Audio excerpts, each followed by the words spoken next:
Welcome to Popternative, where we dive into topical discussions from the worlds of pop culture, social media, and sports. Here is your host, Peter Remoliotis, aka PD Beats. Hello and welcome to Popternative. This is the talk show and podcast where we have digital discussions, worlds of TV, film, sports, everything really depending on the guest. We talk about it all. As always, I'm your host, Peter Remoliotis. On social media, you know me as PD Beats. My guest is a 13-year vet in the NHL, played for the Ottawa Senators, Columbus Blue Jackets, Dallas Stars. He's also the co-host of the Wally and Methot Show, which you can watch right now on YouTube and listen wherever you listen to podcasts. Marc Methot is with us. Marc, welcome to Popternative, man. It's an honor to be here, Pete. All right. I'm really looking forward to this. And I was telling you earlier, it's my first time coming on as a guest since I've started things up with Wally. It's kind of nice. I didn't have to do any prep. Yeah, it's true. Show up and enjoy it. So here we go. Absolutely. Well, you know, with Brent Wallace as your co-host too, I mean, you could prep as much as you want, but there's going to be the curveballs all the time, right? Like, you know this. Yeah, and Wally is a machine. Like, what people don't know about Brent Wallace, the amount of work and preparation that he puts into his job is something I've never seen before. I mean, I'm very new to this, as you know, and you know, and for me just to see it firsthand, how he handles himself, the prep that he does going into the show, it puts me to shame. So I got to hand it to him. Without Wally, none of this is happening. Absolutely. You obviously can't play hockey your whole life. I mean, you know, you talk about this all the time. Did you kind of have a little bit of an idea of kind of what you wanted to do when you were going to hang up the skates? Like, did you want to do radio and podcasting? Like, did that ever come to mind while you were still playing?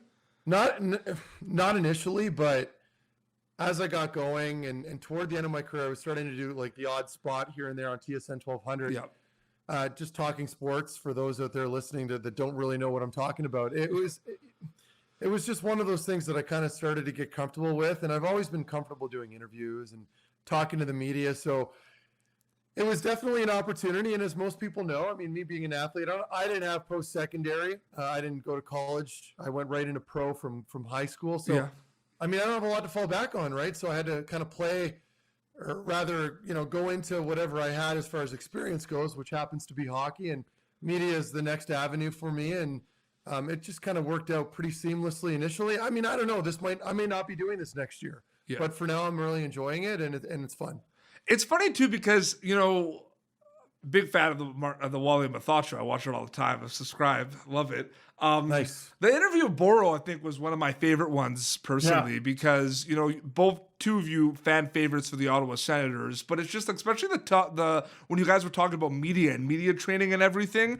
I mean, do you think that's something that, because like I wanted you kind of add on a little bit about that, but a lot of guys not wanting to do press and media. I mean, it comes with the territory. You have a job on the ice. That's the off-ice job as well. Do you think that kind of gets blurred a little bit, that people don't realize that professional athletes or like musicians and everything, that's like part of the gig? It's like not even like, oh, if I feel like it, like you kind of have to. Yeah, you have no choice, right? You're immersed in it right away, and it's very intimidating initially. I think. Yeah. For a lot of guys coming out of junior or college, where, you know, you get a bit of a taste of it depending on where you're playing, but it's not the same. The magnitude in the NHL of media in general is that much greater. So there's no prep for it. I think it's just a comfort level that some guys have and some don't. I don't know that we would logistically have the time to get into media training for athletes, because we're so focused on our craft as it is, and you're consumed by it. So to have another element that I think would be a great idea to train players to, you know, so you wouldn't get the generic answers all the time, and it would make guys more comfortable. But we just don't have the time to do it as players. You're so preoccupied in your sport that it's kind of an afterthought. But it's sad because you watch the odd interview with players here and there, and it's cringeworthy, right? I mean, and I'm not just talking or referring rather to hockey. I mean, all around, you know, across the spectrum of sports. Not a lot of guys are comfortable doing it. It's uncomfortable watching it when they're kind of botching the interview. And I don't know what the answer is. I mean, they're paid to play that sport and not necessarily communicate with the camera. So it is what it is. Well, it's funny. I'm sure Wally will agree with me on this. Like sometimes, especially when you interview like the junior players, right? That like are not, they're not used to it, right? You have to come up with a lot of questions and follow-up questions, because you'll get like, yeah, it was good. It was a good year. It was a good time. And it's It's funny you say that because I was watching the game the other night. Who was getting interviewed? I'm trying to remember which player it was, but it was Gord Miller interviewing one of the guys in the game, and it could have been an Ottawa Senator. I don't even remember. But the point is, he was interviewing the player, and all that I could think of was he better have a catalog of questions, in hand. Otherwise, he's going to run out of material because it was a player that was, I believe, Finnish, and his answers were like 10 words. Yeah. And then it was on to the next question, on to the next question. And finally, I'm thinking like, I'm not enjoying this interview. It's awkward. I know. And I feel for broadcasters and guys that have to interview players because you have to be prepared. Otherwise, you're going to be poached as far as. But have you also having a good interview? It's interesting too because I guess it's a bit different for Wally and Methot Show right now because a lot of the guests that you guys have been having on are like people that you played with. They're friends of yours. Wally knows them over the years, but. Yeah. Have you noticed the importance as like a co-host to like make the guests feel welcome? Like that's like the number one thing. I know. Yeah, and we'll do that. So when we do ours over Zoom, and when they come onto the call, we'll actually go back and forth with them for a couple minutes. So if it's somebody we know really well, then I'll like plead with Wally. I'm like, just start it because I want to save these pleasantries for the camera. Like it's funny. Yeah. But when you get like the guy that or the man or woman, I should say, that isn't necessarily familiar with us, then we'll kind of try to warm them up for a couple minutes just to kind of get them out of their comfort zone. And I can tell you right now, you're the only guy that knows this right now. We're doing an interview. We're releasing Mika Zibanejad on Thursday. And Mika's a very quiet, reserved guy. Very interesting, excellent hockey player, but not super chatty. So, you got to work with them a little bit, and you kind of got to get out of your comfort zone to like get that information out of them. Otherwise, they just kind of curl up into a shell, right? So are you forcing me to do late night editing to piss off Craig and Wally to release this like tonight? Wally and I agreed. I'm like, let's just tell Peter, it doesn't matter. We'll throw him a bone and let him know that we got, whether you care or not, I don't know, but we've got Mika coming up. So, but it fits perfect because it was a good example of a player that isn't really wide open when it comes to being comfortable on camera. And I guess Shabbat's being saved for the finale or something because I'm waiting for the Thomas Shabbat interview. I don't know what's going on there. Yeah, we haven't. I think because he plays, 50 minutes a game, we just figure he's tired. So we didn't really want to try to seek him out. No, honestly, we haven't reached out to Thomas yet. The rumor is, well, not rumor, but he might or might not be upset. He hasn't got the invite yet. I'm just saying. Oh, yeah, I'm sure. No, yeah, you know what? I think he's the most valuable player on that team as far as I'm concerned, and I've been open about that. I know as a player, certainly in a guy like Shabby's position, that he's probably just relishing every minute off that he has when he's home and relaxed. Oh. So I don't know. I mean, we may visit that soon, but I know the season's ending soon. It might wait till after. He's a 5-time Popternative guest. You guys have had him on a bunch? He's been on the show. He comes on the show every year. It's like a tradition. Well, you're ahead of the game, brother. I have a few hockey questions, but I want to get into other things as well. So I have one hockey question now that we're going to get into it, and we're going to end with one. I mean, it's something that a lot of my friends were, wanting me to ask you. I mean, the expansion draft, Vegas Golden Knights. You were drafted by the Vegas Golden Knights in that draft, and you were traded to Dallas. Now, it's one of those things where I'm sure you talk about it a lot, and it's kind of like hypotheticals, obviously, but it's like, do you ever think about what would have happened if you weren't traded? Like, if they weren't on that run and everything. I mean, that's like, I don't know if it was, that's why I asked you before we started if I could ask that. I mean, that's a tough one, right? Yeah, and I don't know. I mean, I've thought about it, but any thought that runs through my mind is completely overshadowed by the fact that I got hurt almost immediately. Yes. When I got to Dallas, and I think a lot of that happened with my knee was almost kind of a lingering issue that eventually just kind of went on me when I got there. And so that, for all I know, may have happened here in Ottawa, right? And I'll never really know. Did all of that happen right after that long 2-day drive where I was sitting behind the wheel for 2 straight days, doing all the driving nonstop, and then I get to Dallas, I skate right away. And I mean, I run through all these scenarios in my mind, and it drives me crazy because I still feel really good. I still train like a nutcase in the gym here in my basement, and it's just habit, right? Like that's just who I am. And now that I'm, prohibited from skating due to my injury, it's very frustrating. And it's hard to grasp. But as far as the expansion goes, it worked out for the best for me because we loved it down there. It was nice warm winter. Yeah. We love the organization and the people there. I have nothing but good things to say about it from top to bottom. Absolutely. Okay, we're going to talk about some music now. We're both big metal fans. Because I also have a story to tell you that I can't wait to tell you. Because it's a metal hockey story. And I can't wait to tell you it. But, I mean, I saw you did an Instagram story. I mean, Slipknot is actually one of my favorite bands. Nice. Is Iowa number one for you record-wise? Yeah, Iowa's, I mean, easily. But, like, for me with Slipknot, I go back to, like, I think I posted actually today in my story a Slipknot. Yeah. I don't know if it was Wait and Bleed. What song was it? Heretic Anthem. Yeah. And then, like, oh God, I can go all up and down. Even their new stuff I like. Dude, like, it's so good. They don't have a bad record. I'm telling you exactly. now. They don't and have that. That's what I love about them. And it's a shame because that's one of the few bands that I would genuinely enjoy watching live. Like for me, with Corey Taylor, like I know he's got a couple projects on the go, obviously, but like so talented, so much energy, and I know they had a bit of a fallout with one of their percussionists, I think, at some point.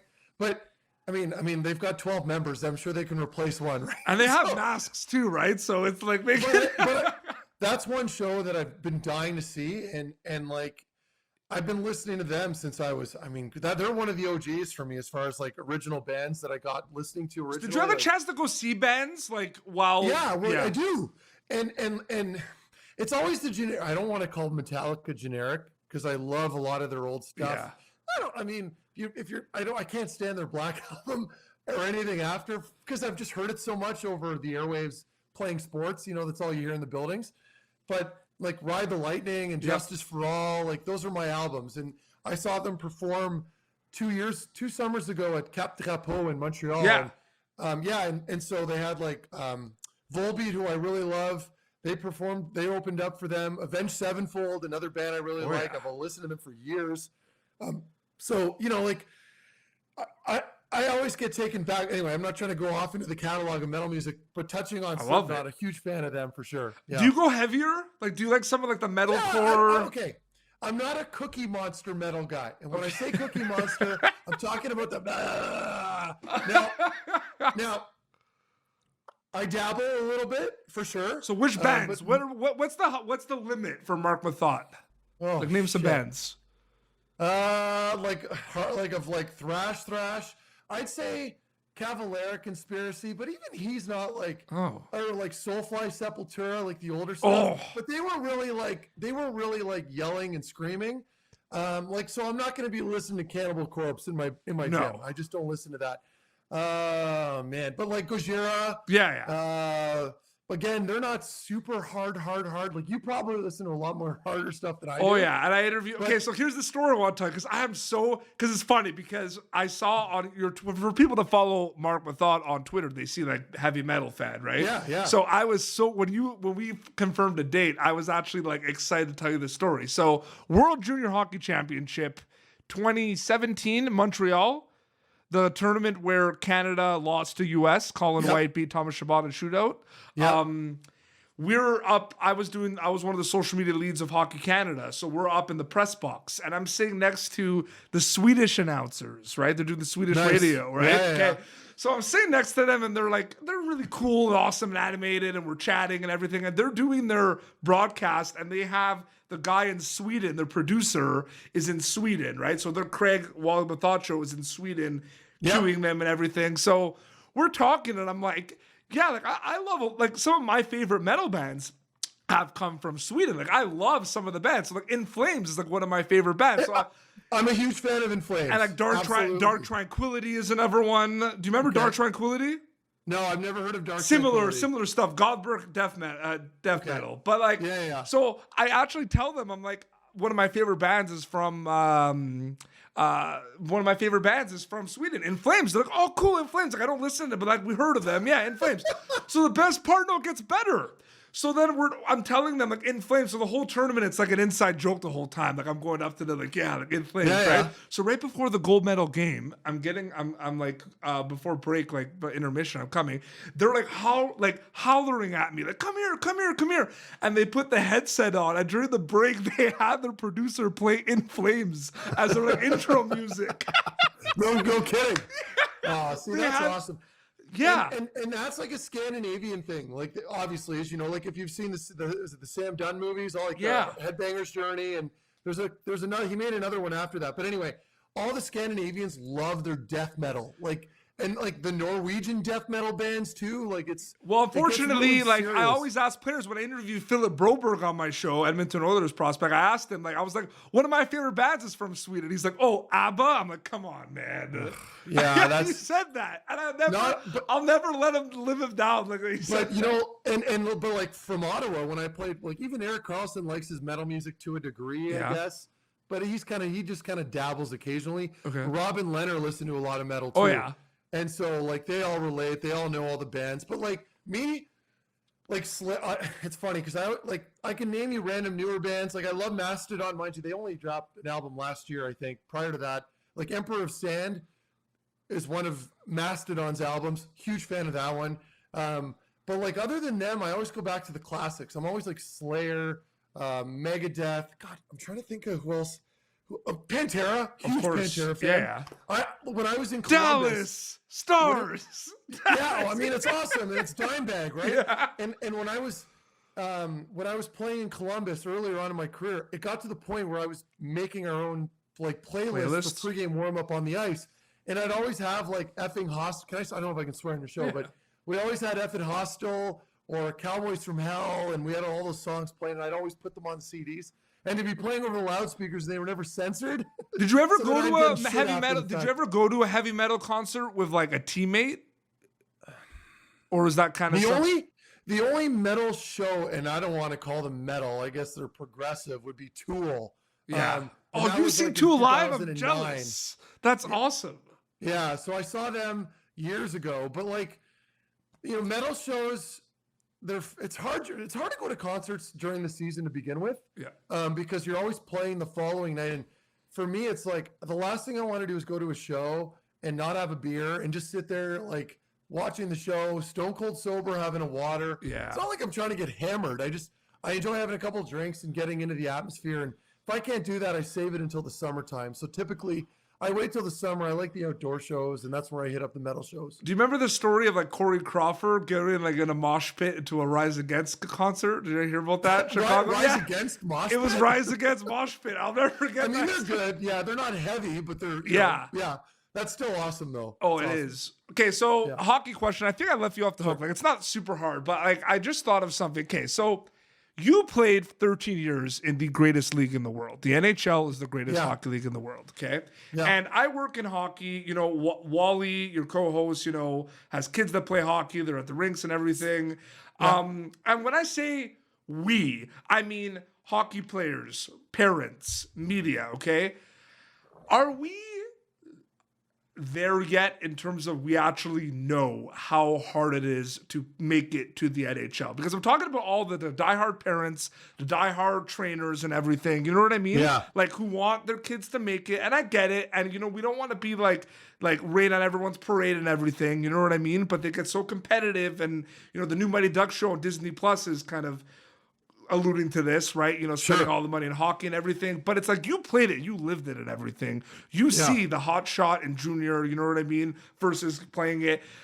We have not, I don't think we've officially clued in yet still, like how hard it is to play in the National Hockey League. Yeah, that's a good question. And I don't know the numbers. I mean, someone can just go online and Google the odds and whatever it is, and it's pretty incredible. So for me, like when I went through the ranks through minor hockey, mostly playing against the same players for years, right? Because those Ottawa leagues are pretty tight. I mean, I was never a highly touted player, and I think in the entire league of, I don't know how many teams we had, I think I was the only player in that entire league that actually played full time as an NHL player, like that established myself. There was Grant Klitzen played for a little bit, and oh man, I mean, that might have been the only player. But my point is, we were both stay-at-home defensemen, nothing too flashy, and we ended up making it. So for me, I just know that it's all about just growth. And so, you know, you could be a star player as a kid, but you have to maintain those those strong, good habits all the way up until you get to that pro level, even through junior hockey, right? So what separated me from other kids? I mean, I don't know. I mean, I was very quiet. I was pretty shy as a kid.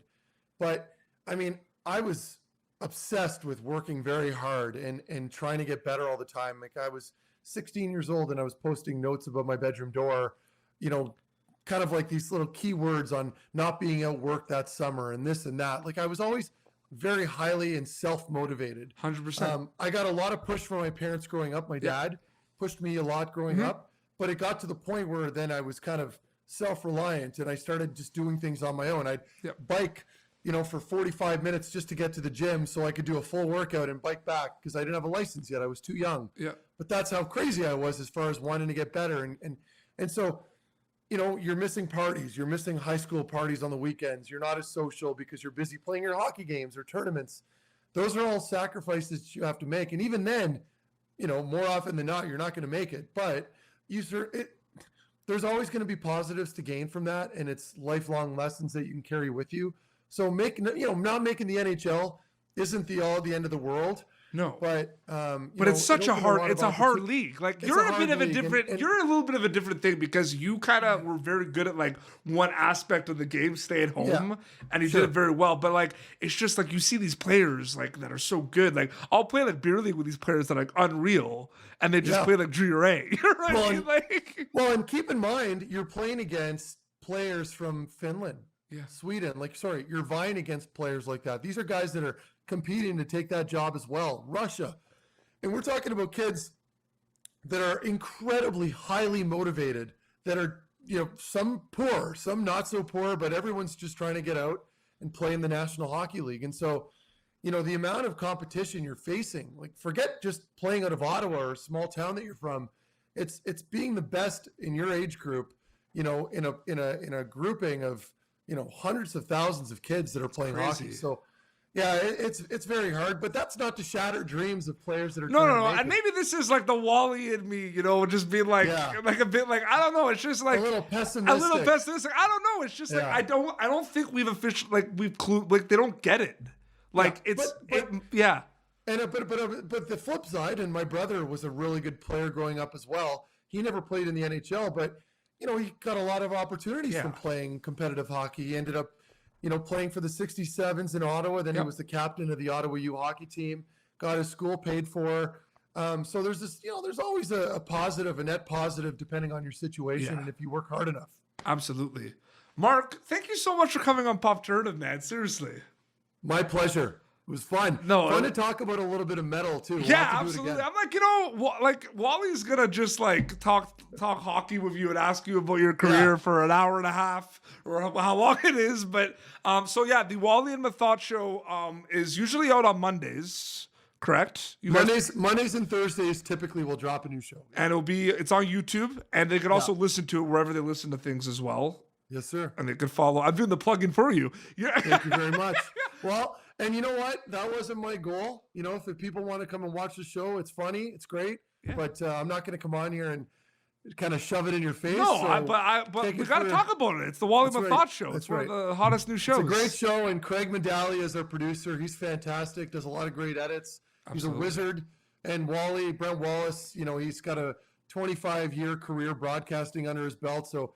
A lot of good stuff on there. It's very professional. We enjoy it. We're having fun with it. Absolutely. Where can people follow you on social media to keep update with everything? Like you specifically? Yeah, Marc Methot 3 on Twitter, and you can find me on Instagram as well. Come and check it out. I don't know how interesting I am on Insta. I try to be, but just put more Slipknot screenshots. You'll be fine. Yeah, but not everybody wants to hear about Slipknot. I want to see it. It's all good. You make me happy. Good. Well, this has been Popternative, youtube.com/Popternative for previous episodes. Until next time, this is Marc Methot and PD Beats signing off. Thank you for tuning in to Popternative. Make sure to check out our past episodes of Popternative on YouTube. Be sure to like Popternative on Facebook and follow us on Twitter. This has been an Autograph Communications production.